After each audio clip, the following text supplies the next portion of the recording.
Bon dia, avui és diumenge 21 de maig de 2017.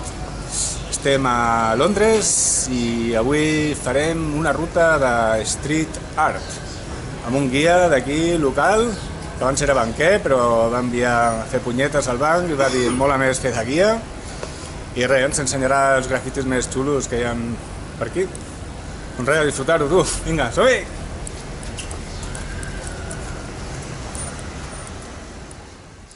Art. An artist come from all over the world to do street art here and to have exhibitions. They arrive at train stations, tube stations, and they walk through to Brick Lane, which is going to be where it's going to be part of our route this morning. Wonderful, thank you so much. As the artists walk through, they start to make their mark with stickers.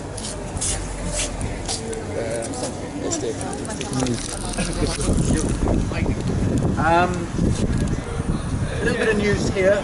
Stickers are art. Okay, lampposts like this, covered in stickers, tells us who's been around. This is like passport control for street artists. This is. Now, this. That's it. Brilliant. Now I can see super. This square white sticker here with these mustard-coloured disembodied characters. This is handmade, silk screen printed. It's a one-off, unique, genuine piece of art, this is. Okay. Now the artist signed it, down the bottom here it said Didi, D-E-D-E. Didi is all away by the way now, that's probably because of me going, the artist signed it. Didi is from Tel Aviv, came to London summer 2013, put up about 40 of these stickers, but they were all different. And I don't mean, a minor variation on a basic common theme. All completely different. Fans of street art were running around, hunting for these, peeling them off, going, oh, I've got a real bit of art here by the Israeli artist Didi. It's got in my collection. Okay, so, genuine art there. Okay. If you'd like to take photographs of this one, close-ups, step forward. Okay? Don't be shy. Now, from a one-off, unique piece of art to probably the most reproduced sticker of all time. This square sticker up here is by an American artist called Shepard Fairey.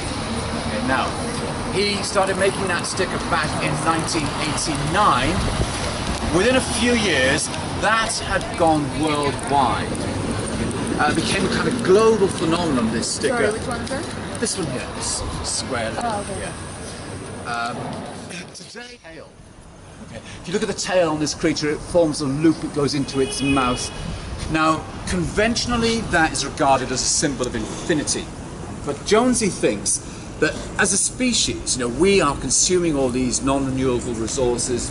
They won't be around to support and sustain future generations. We're kind of sowing the seeds of our own future demise, much like the Ouroboros is going to kill itself by eating its own tail. 15 years ago, 20 years ago. This area looked a lot different to what it looks like today. Really run down, lots of empty, derelict warehouses, workshops.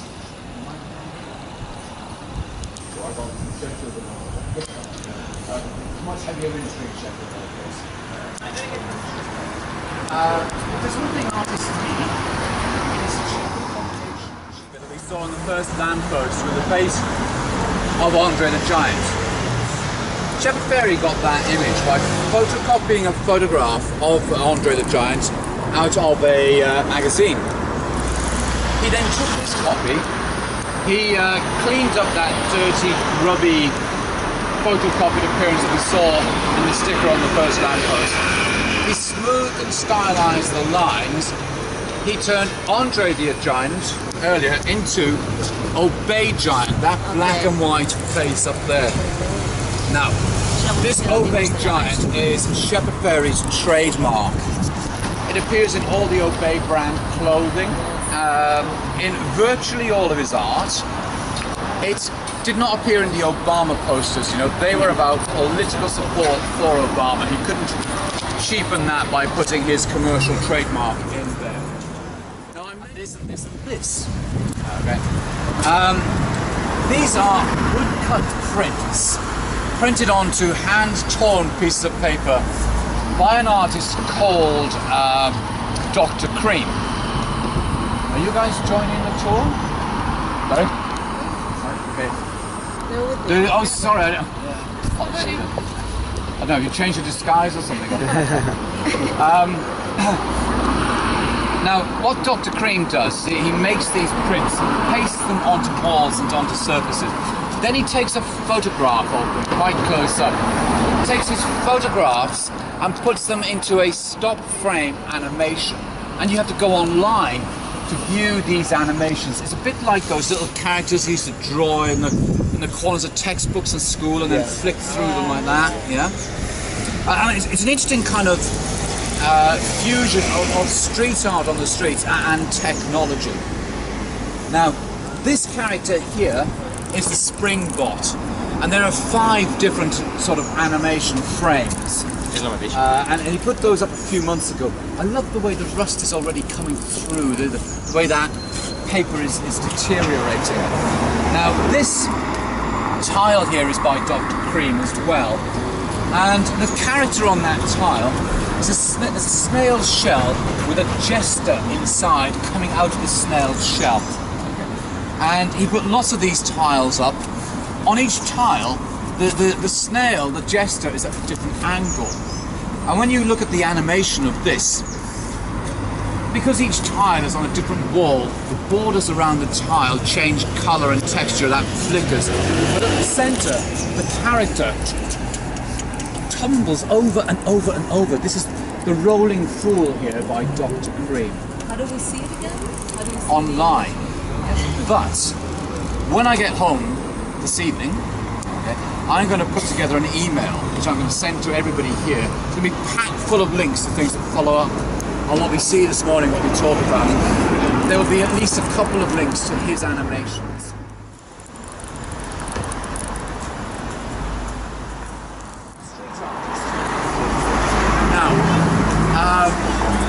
Years ago, 12, 13 years ago, when I first got into this culture, just about every street artist you met had a background in graffiti. They had worked illegally on walls and on the streets. They belonged to graffiti crews. They kind of understood the unwritten rules of that culture. These days, street art has become a sort of career choice for arts graduates. And typically they haven't had a background in working illegally. They work actually with permission, like Samuel here worked with permission. So there's nothing wrong at all with arts graduates coming into street art. They bring with them a much broader sort of knowledge of art and techniques.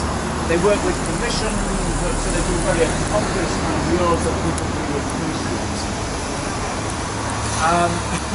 Now, a strange thing, ad busting or ad hacking, and there's a movement called brandalism, and they're kind of anti-advertising. There's probably half a dozen big companies operating adverts around the place, like JC Dassault, Clear Channel, what's going on is showing off. Okay. These guys are trying to just impress each other with things like the style of the letters, the flow in the words, the complexity, the colourful patterns inside the letter fills, elements of calligraphy, things like 3D effects, starbursts, and these devices here are sort of stretching the words out. Dangerous locations. If you see graffiti on the side of a train or up on a railway bridge or a rooftop, you know, that's the 30 days to remove it, or they will come and they will do it themselves and they will charge you some money and have them make it fine. Very strong because sometimes they serve notice in the press. Or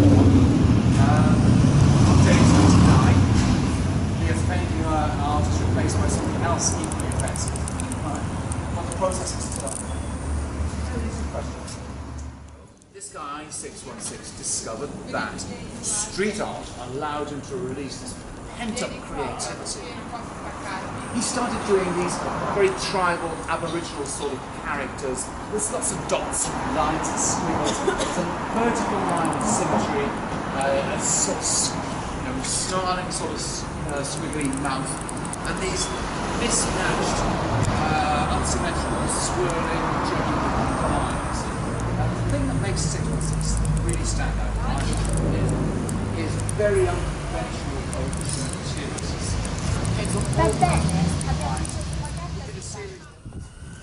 Now, on this wall here, we have got wild, I think guys will be helpful if you a little bit further back.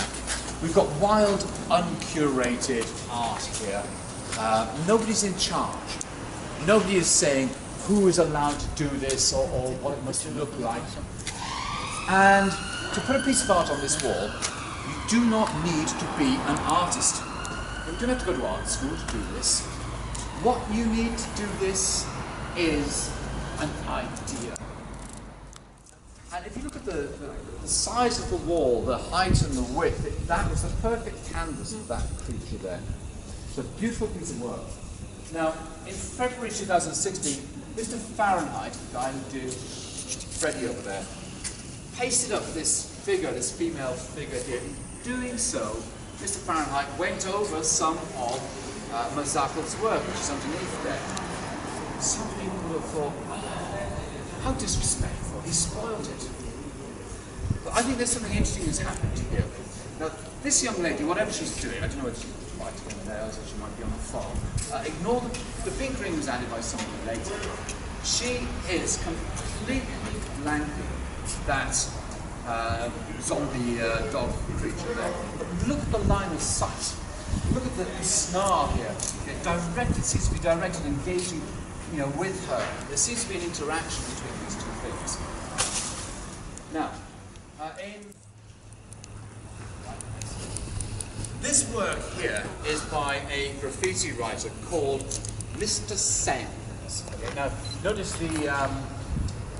the expression I use there, graffiti writer. Okay.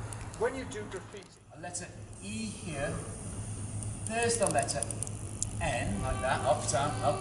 So letter Z is here, right? But it finishes off with a flourish. It goes into this downward pointing arrow there.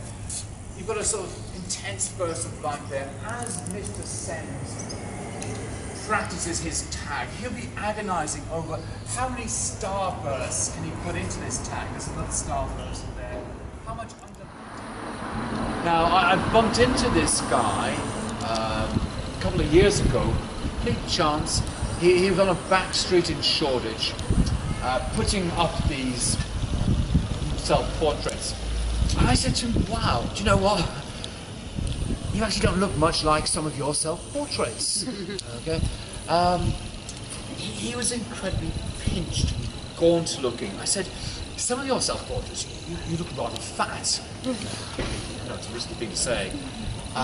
He said, the fat ones. He said, the idea with the fat ones is that he's hiding inside the wall, and you can walk him past, and he bursts through the wall, give you a shock, and he mimed his cheeks out like that.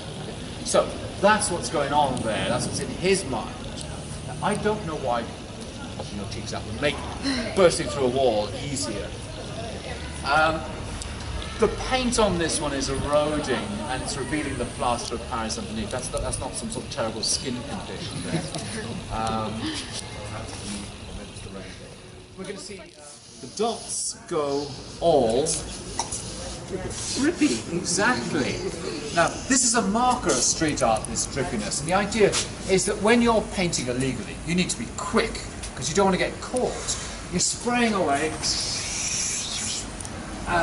You see a run start to form the paint. You don't have time to begin again to clean it up and refine it. You finish your painting as quick as you can, off you go.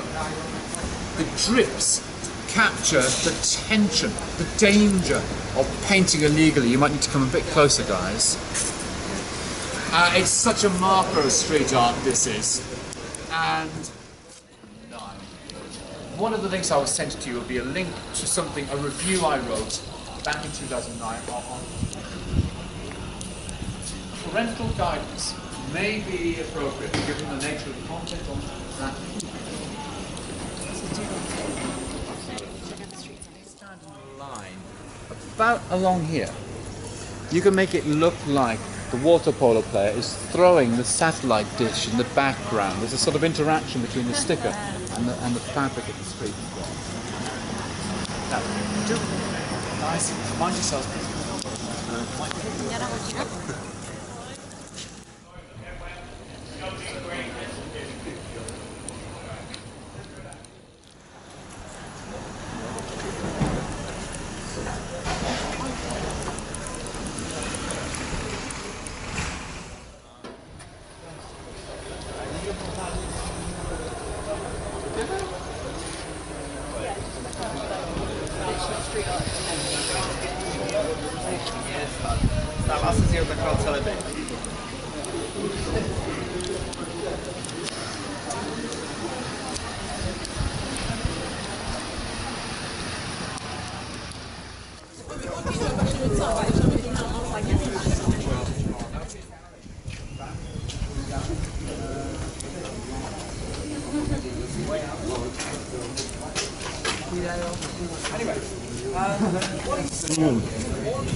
This fancy dress costume you're wearing, and there's something that's on more magnificent. So we had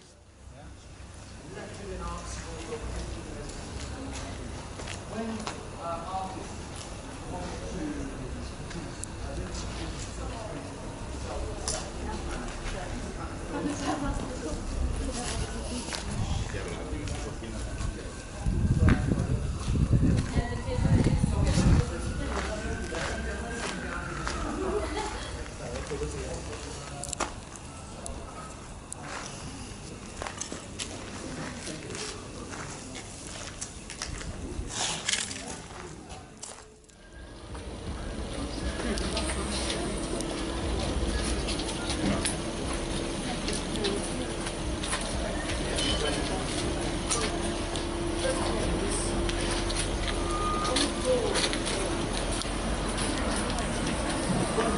I have seen them now.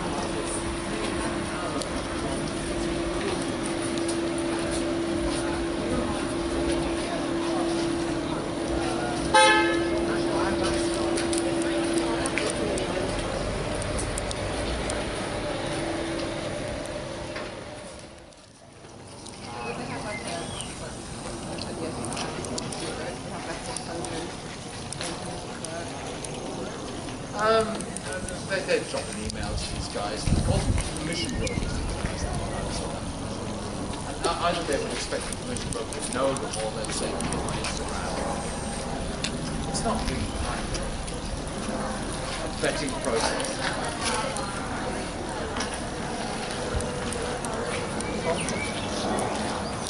Oh, there's 616 from the little dolphin sort.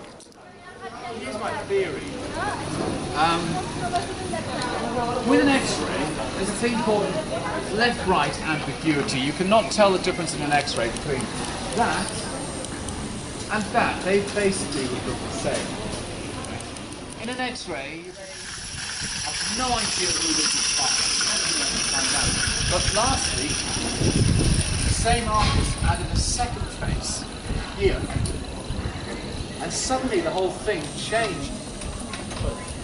See the two characters here? Do you see how they're resonating here with these? I thought that was a brilliant bit of a brilliant addition and enhancement by this artist here. I don't know who they are. I love it when I don't know. You put a lot of hard work sometimes and you still don't find out who these people are. Notice the amount of detail in the eyes. The artist spent hours making his own eyes. They're very concerned about the plight of Papua New Guinea tribesmen who live under a very oppressive dictatorial regime.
It's sort of grubby sort of doorways and on walls and things like that, and there's always sort of urban sort of textures around his art.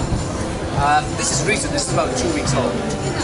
It's a real throwback to the kind of magic we fell in love with this guy back in 2008. Now he was over 2 weeks ago because he has a solo exhibition in G-Faces, and she puts these cubist sort of portraits all across central London. I'm not going to say much more about her right now. We're going to see a lovely piece of work by Anna.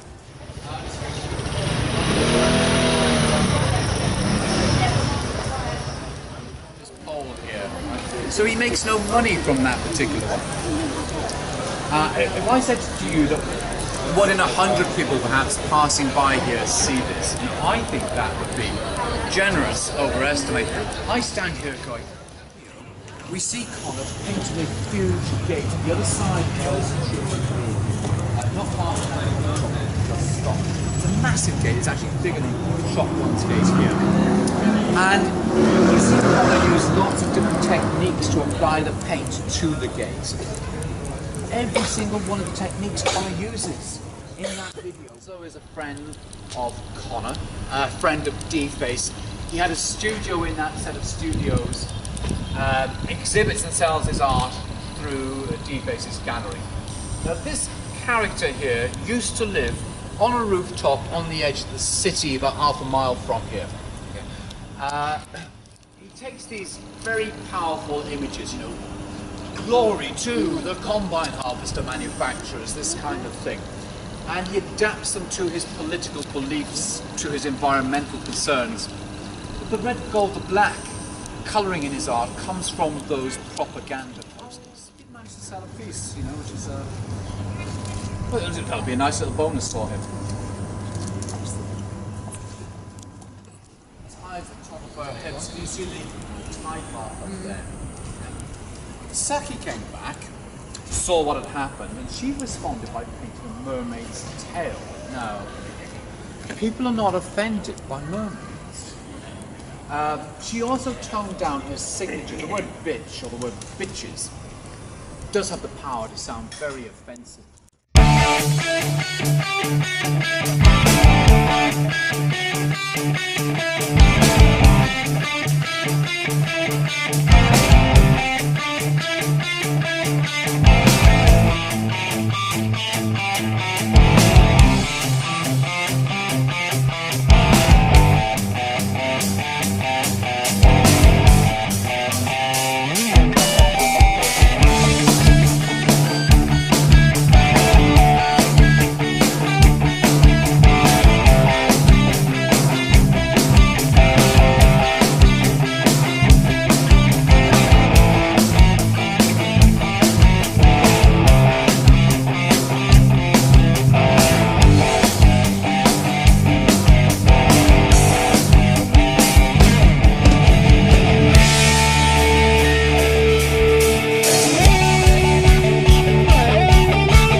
Luke John Streether.